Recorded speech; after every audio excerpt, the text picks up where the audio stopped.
बिस्मिल्लाहिर्रहमानिर्रहीम अस्सलाम वालेकुम। आई होप आप सब खैर खैरियत से होंगे और मज़े में होंगे और आप लोग के रोज़े भी अच्छे गुजर रहे होंगे।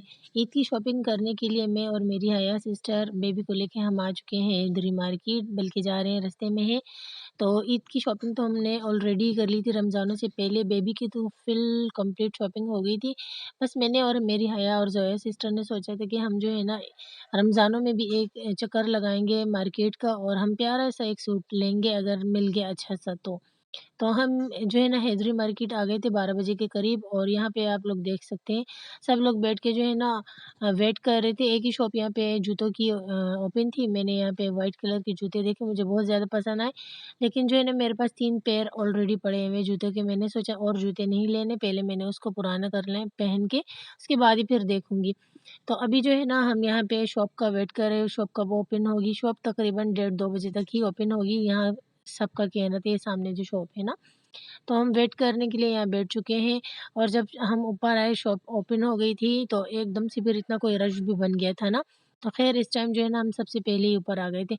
हम लोग सूट जो है ना वो चेक कर रहे थे। यहाँ एक शॉप है जहाँ हमें बहुत ही कपड़े पसंद हैं। लॉन के सूट पे एम्ब्रॉयडरी का काम हुआ होता है और बहुत ही अच्छे प्राइस भी होते हैं, कपड़ा भी बहुत अच्छा होता है। पहले भी हम यहाँ से ले चुके।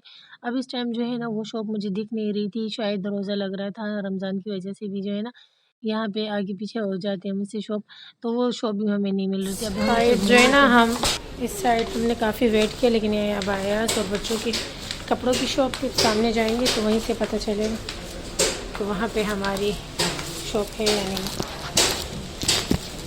शॉप तो हमें मिली नहीं और मैंने सोचा ज़्यादा घूमना फिरना हया के लिए भी ठीक नहीं है और मेरा भी रोज़ा है। तो ऐसा करते हैं ना कि फिर हम नेक्स्ट टाइम आ जाएँगे 2-3 दिन बाद, थोड़ा लेट ही आएँगे ताकि वो शॉप हमें मिल जाए।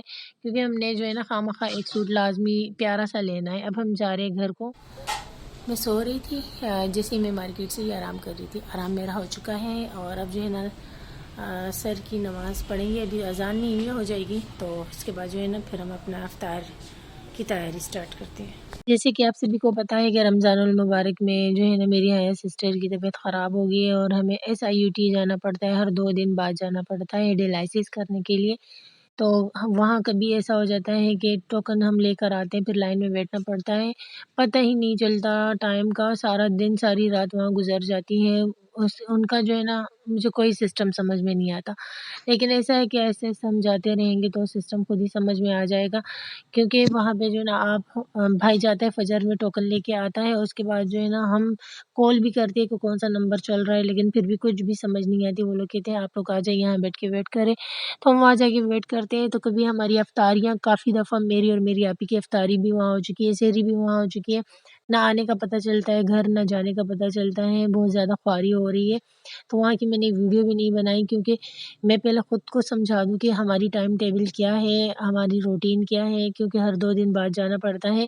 तो ज़्यादातर वीडियो बनाऊँगी तो फिर आप लोग भी बोर हो जाएँगे क्योंकि मैं वहाँ बहुत ज़्यादा तंग हो जाती हूँ, बोर हो जाती हूँ लोगों की जो है ना पेशेंट को देखती हूँ, अपने पेशेंट को देखती हूँ तो दिल बहुत ज़्यादा ख़राब हो जाता है, उदास हो जाती हूँ। बस वहाँ तस्बीहात पढ़ती हूँ, नमाज़ पढ़ती हूँ, नवाफ़िल पढ़ती हूँ, यासीन पढ़ती हूँ, सबके लिए दुआ करती हूँ और वहाँ की भाग-दौड़ की ख्वारी भी बहुत ज़्यादा होती है, तो वो भी सिस्टर के लिए करती हूँ।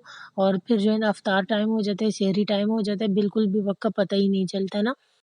तो मैंने सोचा रोज़-रोज़ वहाँ की वीडियो बनाऊँगी, आप लोग भी देखेंगे तो बोर हो जाएँगे, तंग हो जाएँगे। लेकिन अब ऐसा है कि मैंने खुद को वहाँ जो है ना समझा दिया है कि भई अब यहाँ पे हर 2 दिन बाद आना है, लेकिन अल्लाह करे जल्दी हमारी जान छूट जाए उस हॉस्पिटल से और मेरी सिस्टर की और वहाँ जितने भी पेशेंट हैं सबकी तबीयत रमज़ान की सबकी ठीक हो जाए। आमीन सुम्मा आमीन। मैं तो यही चाहती हूँ कि अपने घर की रूटीन और जो खुशियाँ हैं और जितनी भी अच्छी रूटीन है आप लोगों के साथ शेयर करूँ क्योंकि बार-बार हॉस्पिटल दिखाना या वहाँ वीडियो बनाना मुझे खुद भी पसंद नहीं है। अब ऐसा है कि हम लोग फ़जर में भाई को भेजते हैं टोकन लेने के लिए और फिर कॉल करते हैं हमें किस टाइम आना है, तो वो लोग कहते हैं 3 बजे आ जाए, 5 बजे आ जाए, 6 बजे आ जाए, आपकी बारी आ जाएगी। लेकिन हम जब वहाँ जाते हैं तो हमारी तो रात 3 बजे तक भी बारी नहीं आती, कभी 6 सुबह के 6 बजे आ जाती है, 3 घंटों का डायलिसिस होता है। तो इसी तरह करके हमारे सारे रमज़ान ऐसे ही मुश्किल में गुज़र गए हैं। लेकिन अब ऐसा है कि तबीयत थोड़ी ठीक रहती है जब डायलिसिस हो जाती है। अब मजबूरी ये कराने पड़ेंगे। अब ये नहीं पता कि कितनी करानी पड़ेंगी, OPD में दिखाना पड़ेगा कि और कितना अरसा लगेगा कवर होने में। लेकिन जो है ना बस हमारी इफ्तारी सहरी वहीं पर होती है, तो इसलिए मैं ज़्यादा जो है ना काफ़ी दिनों से वीडियो भी नहीं बना रही।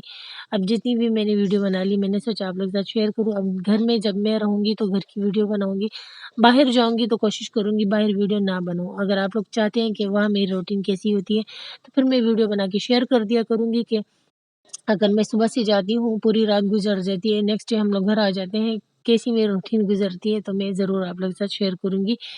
और बस यही हमारे रमज़ान मुश्किल में गुज़र गए, तो प्लीज़ आप सब मुझे, मेरी बहन को, हमारी फ़ैमिली को अपनी दुआओं में लाज़मी याद रखिएगा, क्योंकि रमज़ान में हर दुआ कबूल होती है। और मेरी बहन को अल्लाह पाक ज़िंदगी दे, सेहत दे और डायलिसिस से जो है ना हमारी जल्दी से जान छूट जाए। तो ये तो मेरा आज का व्लॉग, आई होप आपको मेरा आज का व्लॉग पसंद आया होगा। अगर ऐसा है तो वीडियो को लाइक करें, ज़्यादा से ज़्यादा शेयर करें और मुझे दुआ में याद रखें, मेरी बहन को दुआ में याद रखें। इंशाल्लाह नेक्स्ट वीडियो में मिलती हूँ, जब तक के लिए ढेर सारा प्यार। अल्लाह हाफ़िज़।